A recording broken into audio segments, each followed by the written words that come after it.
भारत में दंगे फैलाने की ये साजिश थी। मैं आज देशवासियों का धन्यवाद करता हूं कि देश ने एकता के साथ उस साजिश को नाकाम कर दिया।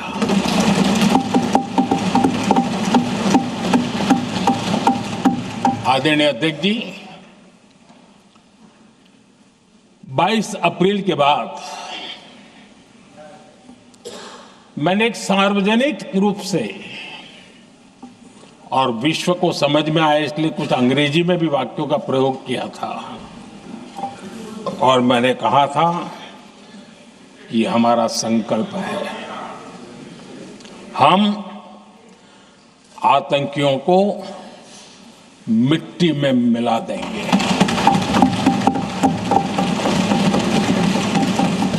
और मैंने सार्वजनिक रूप से कहा था, सजा उनके आकाओं को भी होगी और कल्पना से भी बड़ी सजा मिलेगी।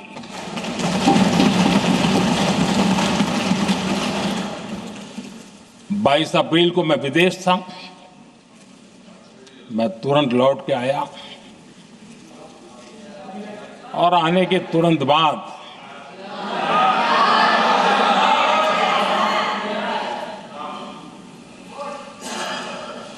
मैंने एक बैठक बुलाई और उस बैठक में हमने साफ साफ निर्देश दिए कि आतंकवाद को करारा जवाब देना होगा और ये हमारा राष्ट्रीय संकल्प है।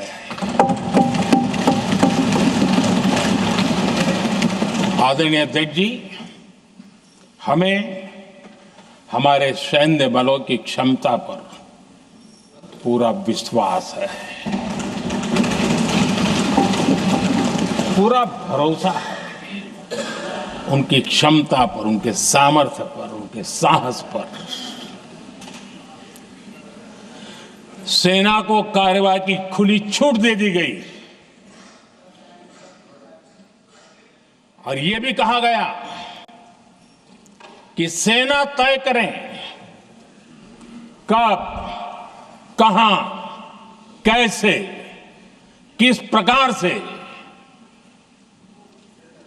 ये सारी बातें उस मीटिंग में साफ साफ कह दी गई और कुछ बातें उसमें से मीडिया में शायद रिपोर्ट भी हुई है।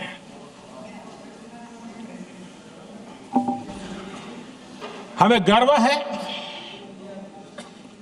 आतंकियों को वो सजा दी और सजा ऐसी है कि आज भी आतंक के उन आकाओं की नींद उड़ी हुई है।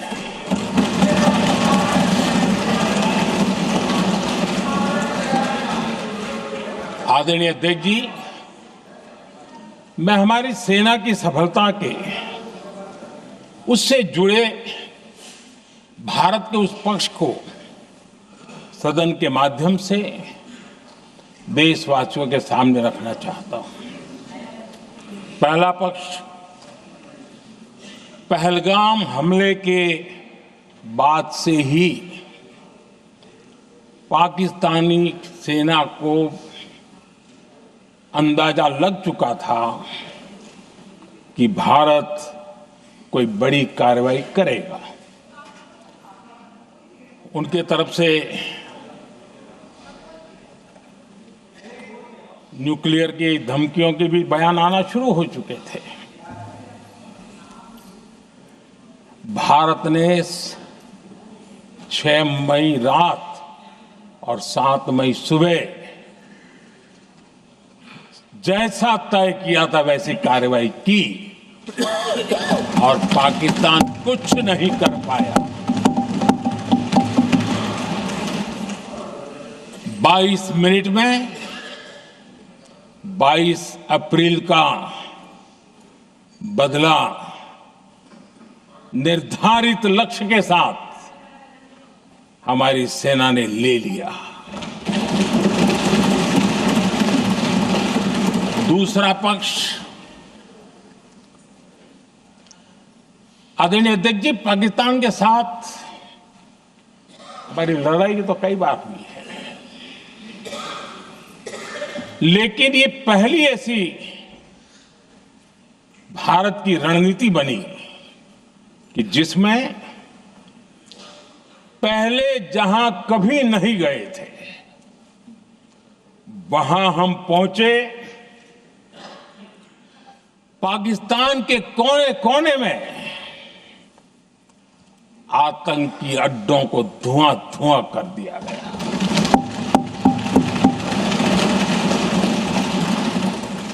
आतंक के गढ़, कोई सोच नहीं सकता कि वहां तक कोई जा सकता है।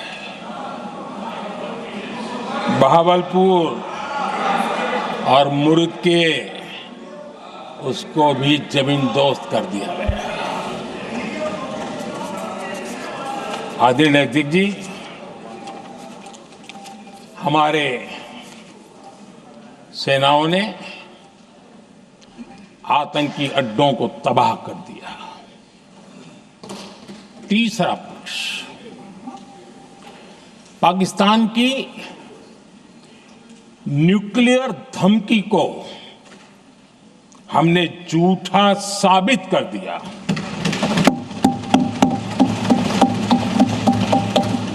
भारत ने सिद्ध कर दिया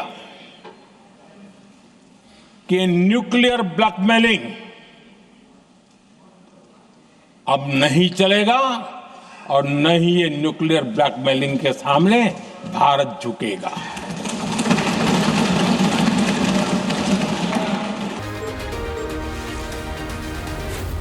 Zee News.